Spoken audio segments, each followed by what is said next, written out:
What's up guys, Rich Super Bash, and I just want to kind of do a quick overview of my new heavy duty ramp here I've just finished building.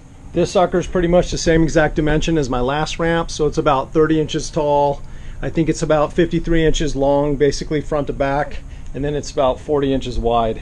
So guys, I was really happy with the last ramp I built, the one I've been using the past 2 years. Building this ramp's pretty straightforward. I just figured I'd share some basic principles. A lot of people had kind of asked through the years, could I do a how-to video? I really wanted to kind of do this phase by phase, but it's been super hot out. I basically had to bang this out when I had the opportunity. Shout out to my son Andrew and his friends Quentin and Garrett for kind of giving me a hand in the final phases of this thing. It's about 100 degrees out right now guys, so I'm going to keep this short. I just kind of want to go over some basic ramp construction principles with you. So at this point guys, the ramp is basically 95% complete. I just need to add basically the top sheet here. I just wanted to go over this really quick with you guys and kind of hopefully share some useful pointers for those of you wanting to build your own ramp at home. So in general, some of the things to consider when you're building your ramp, actually a big thing, is actually how you're going to transport it. If you have a truck, normally you can build a pretty good size ramp. For me, I've got the man van over there, so I'm a little bit restricted on my height and my width and kind of my total length. Bolting up 4 casters, basically 1 on each corner, is definitely the way to go. These are just real cheap ones from Home Depot, but I've probably had these for a total of 5 years. They've just kind of gone from one ramp to the next. Just make sure you get the kind that swivel completely around. It just makes it a whole lot easier to navigate through corners, etc. One of the nice things about leaving your ramp on casters is it's super portable. Basically, I've been doing this for quite a while now, several years. But essentially with my setup, with my minivan, I'm able to just basically load this no problem by myself. The ramp's got some decent amount of weight here, but basically I just use kind of a lean and slide technique. My van's old and scratched, so I'm not even tripping on it, but basically I just kind of rock it right in, and then I've got some boards in here to just kind of slide it right in. Guys, when I get to my spots, I just slide this sucker out. I put a couple slide boards in there just to kind of make this easier. And then once she's on the wheels, it's easy peasy. I can pretty much wheel this anywhere I want. The trickiest part about building a ramp, honestly, is deciding on what type of a radius you want. This particular transition, I traced it right off the mini ramp I have in my backyard I built years ago. You can find tons of information online. Again, this is a 6.5 foot radius. So guys, you can either go to a skate park or something and basically use a piece of cardboard to kind of trace out a transition you really like if you're able to find a ramp there. Or you can use the old method like I did. I basically used the compass and string method. There's also the string and board method that works fine. You can look online on exactly how to do that, guys. It's super simple though to draw out the nice smooth radius if you just take your time. Here's a side shot of the ramp, guys, and obviously it looks pretty short and steep. I think I'm at about a 45-degree angle, which is kind of my goal for the top. Again, this is a trace off my last ramp, so it was super simple for me to just trace one template and then go ahead and cut out another template the exact same dimension. That's kind of the ideal angle for maximum height and distance. Basically, anything lower than 45, you're going to get more distance. Anything higher, you're going to get more air and less out. So guys, step one, obviously with the ramp, is just deciding on dimensions. Again, you don't need a monster ramp. Really, anything 2 feet or taller is going to get you a nice big launch. Here's a quick pan of what's left of my last ramp. And again, I never designed this for bigger rigs. This was just for basically 10th and 8th scale. You'll see I did borrow one of the 2x3s out of here. But in a nutshell, guys, if you have heavier rigs, say greater than 15 or 20 pounds, you definitely want to use all 2x4. This sucker, I tried to do the weight savings. I did really thin templates here. I think this is 3/8 inch. And then pretty much all 2x3 construction. The biggest difference in this ramp is everything is pretty much beefier. I went ahead and used 2x4 construction for the entire frame for all the cross members, and I went with 3/4 inch plywood here on the side. The other key strength detail I'm trying this time, guys, is I use these Spax 1/4 inch by 3.5 inch these power lag screws instead of just traditional 3-inch wood screws. As I used a 3/16 inch bit, again, these are 1/4 inch size bolts here, and I went ahead and drilled pilot holes for basically every hole in the entire ramp. You'll notice I also use 1/4 inch fender washers for each one of these, just for a little bit more bite in the wood, a little bit more stability right here at the head. One of the key components to a nice ramp, guys, is you want a nice smooth point of entry. When I get my final top sheet on, essentially I like to overlap the final sheet probably 2 to 3 inches so it sits nice and flush on the ground, and it's also supported by this little bottom lip. That second top sheet will take out any little nuances in the first one. Essentially, you need a nice flat surface to even really get started on building your ramp. Here's a shot of the entry point of the ramp, guys. Again, this is not quite complete yet. I got one more top sheet to put on, but you'll notice I have a 1x4 that basically sits flush with the base of the ramp, and then I've got a 2x4 here. I have a 2x3 because the 2x4 was too tall. It would have been basically pushing past the ground. And then I've got another 2x4 that just touches the ground and just touches the very top edge here, like the rest of these studs do all the way up.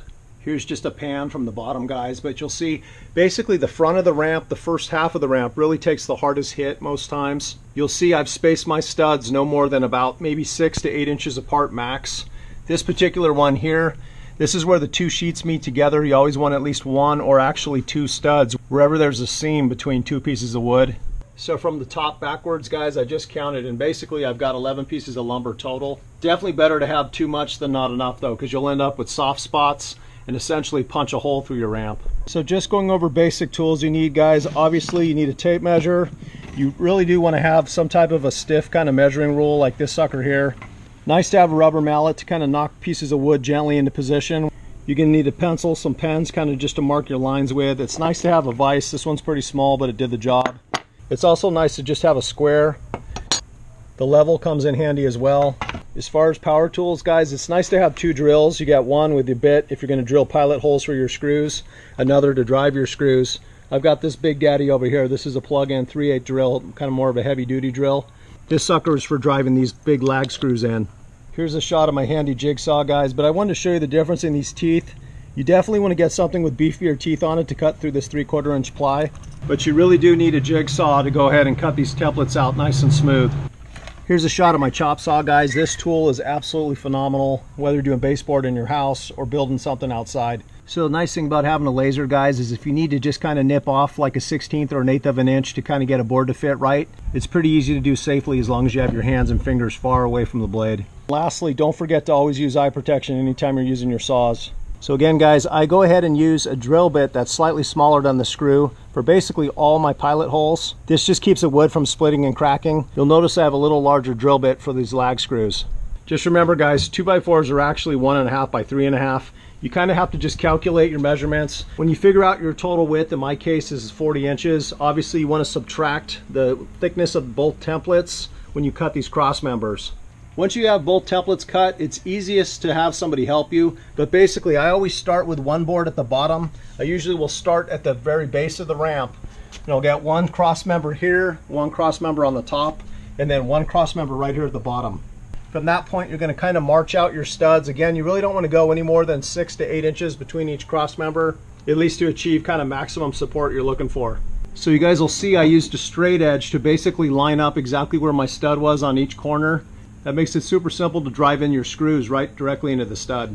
It's a little tricky getting everything lined up, guys. If you do have an extra set of hands around, it's super helpful.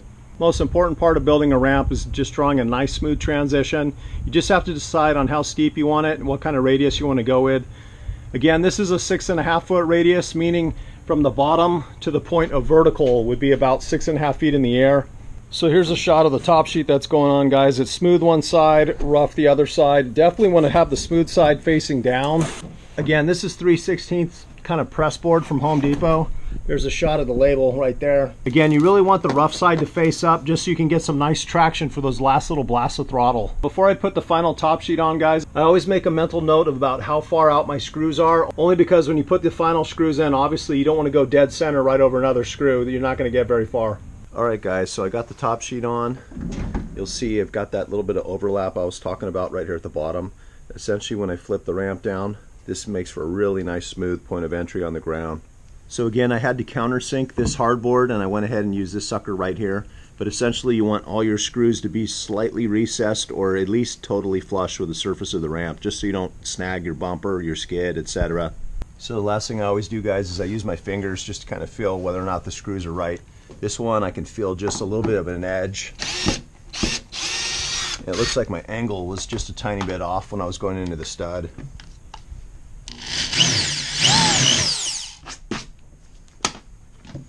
So essentially I'm just going to kind of deepen that hole a little bit. Get this guy back in there. Alright, that'll do it. And here's a shot of the ramp on the ground. Again, you just really want, the end goal is to have the point of entry super smooth.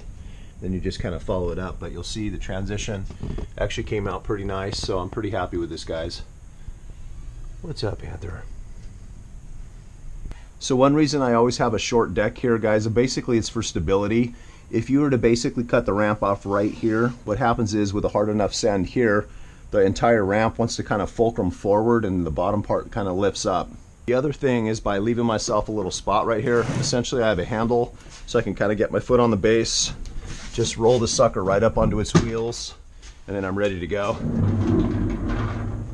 This thing's feeling super solid now, guys. I'm really stoked with the way it came out.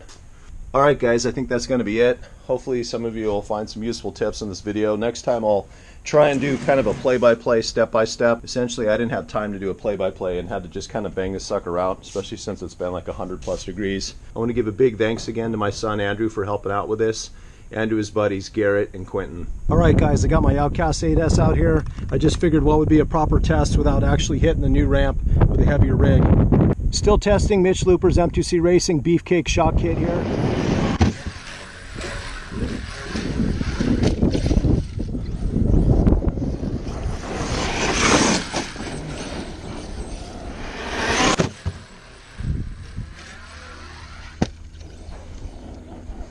Well, I'm super stoked with the ramp, guys. This thing's definitely solid now.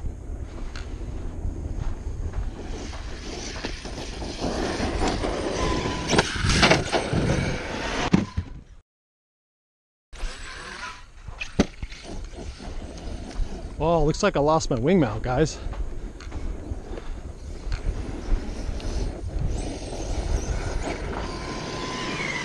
Oh, that's too funny, guys. Oh my gosh, look at this thing. It just basically completely imploded just from impacts. I didn't have any wrecks.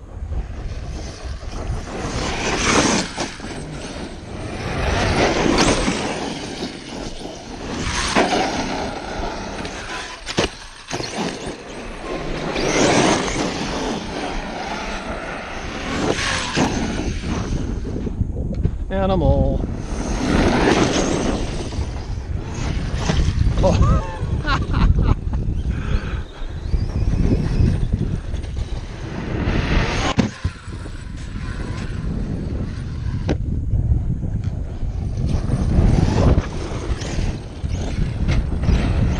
So the ramp's doing absolutely awesome, guys. I'm super stoked. I finally took the time to just kind of build this thing right. Again, this sucker's 30 inches tall. You can get really good air with a 2-foot ramp. You basically just want to build a ramp that you're comfortable with and that fits in your vehicle no problem.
Alright guys, I think that's going to be it. Unfortunately, it looks like my ESC came unmounted. I forgot to kind of do the zip tie trick. And I want to give another big shout out to Kimberly with Basher Queen. She actually sent me a carbon fiber mount. I just got to go home and make some time and get that done. I've also got some steering components as well. So, alright guys, well hopefully the ramp build tips was helpful. Until next time, bye.